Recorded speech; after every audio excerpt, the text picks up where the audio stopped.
my pleasure to bring in Craig Button. The current title is Scouting Director for TSN, but you wear many hats in your hockey career, and I just see you as a good hockey man. Thanks for coming up and spending a little time. First, put your analyst hat on. Okay. What did you think of the first period? Well, what I love about as the NTDP goes from 17 to 18, and I mean this is an unbelievable team, and we saw that last year and what they did.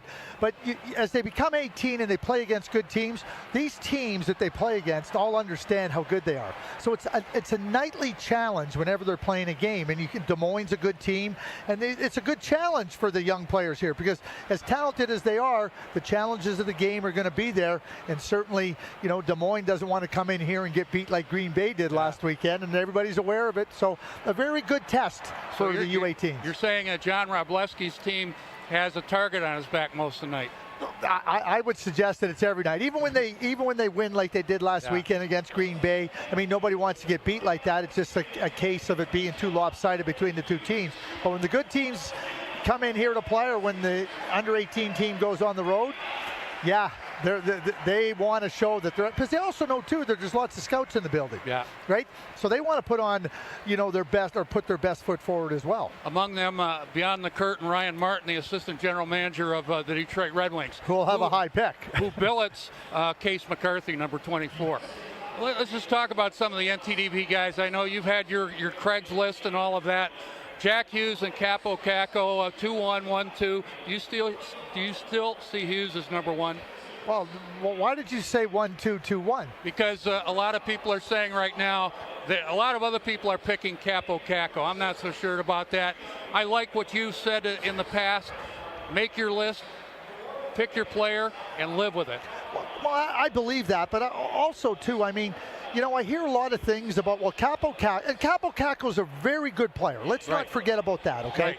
But I hear a lot of things about Capo Caco has done all this in the SM League as a 17-year-old. Do people realize what Jack Hughes has done? Setting the all-time points record here at the NTDP and breaking the record. Phil Kessel, Patrick Kane, Jack Eichel, Austin Matthews. I'll get the list for you. Okay. I got it right over here. Well, I know what the list is. I just named 4 prominent players. Patrick Kane's going to the Hall of Fame. Matthews just got his 200th point, was the Rookie of the Year. We know what Phil Kessel's done in terms of his career, and Jack Eichel's a star. Like I get what Capo Caco's done. What Jack Hughes does on a night-in-night basis, and remember, he doesn't have the advantage of having older players around him. What he did last year as a 16-year-old in this league, all 16-year-old players trying to play, they were exceptional. They continue to be exceptional. To me, Capo Caco is very good. To me, Jack Hughes stands apart. Okay. And people say to me, how close is it? I don't know. I don't know if it's really close or far. I just know that for me, and watching these kids lots over the years, Jack Hughes is the best player in this draft. Does that mean he'll go number one? I don't know. The teams will decide that. I think he's the best player. I'm not so sure that Vasily Podkolzin, the excellent Russian player, might not be the second best player. I'm not so sure Bowen Byram isn't in the category. But I'm very clear that Jack Hughes is the best player in this draft. I have not seen a better player, and I'm not going to. Okay, you're preaching to the choir. I'm the choir, but our viewing audience needs to hear that. Alex Turcotte's been on absolute fire since Christmas, something like 48 points. A little different from Jack Hughes. He's more north-south, but what I've heard from fans is, hey, it's okay if we don't get Hughes, we'll take Turcotte. Or Trevor Zegras, or Matthew Boldy, or Cam York, or do we want to just keep going, or Spencer Knight? Do we want to keep going down the line? I mean, this is an unbelievable group. There are going to be so many first-rounders. This is going to be a banner year for USA Hockey at the NHL Draft in Vancouver. It's going to be unbelievable, and not just first-rounders, top 10 picks. And so when you consider Alex had some injuries. And those injuries impacted him in different ways. With the lower body and the upper body, they impact you in ways for your skating, then with your strength holding off players. He looks healthy. He looks like he's got that bounce in his step now. And when and I think he's a center. I really do. I know he was playing left wing at times. I think he's a center through and through. I think he needs the room on the ice. He works well with space. And when you get on the wing and you're a player like that, you kind of get trapped outside the dots and you got to wait for the puck. I like to see Alex in the play, being able to move around the ice and be a patrolling presence as a center iceman. He's got great hands, he's got a great head, and it's not accidental what he's doing. Now, I know earlier on in the year, I'd seen him at different spots.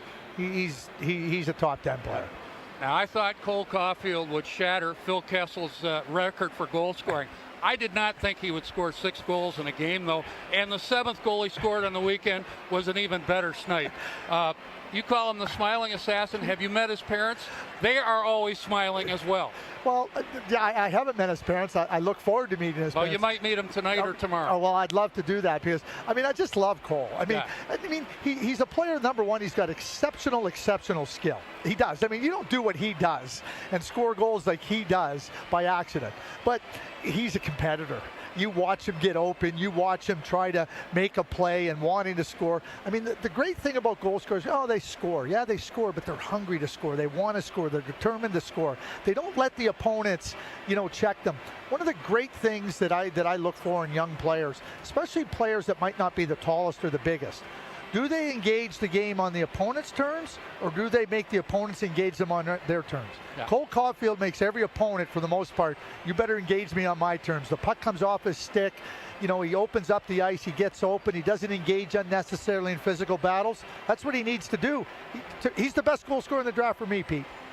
We could talk all day about the NTDP U18s, but I'm going to ask you a simple question. What brings you here to this team, to this rink tonight? Well, one of the things, I mean, I'm fortunate because I watch these young players when they come in here in September of 2017. And now, it's going to be 20 months later, and they're going to go compete at the U18. You watch them grow. I've done that for years.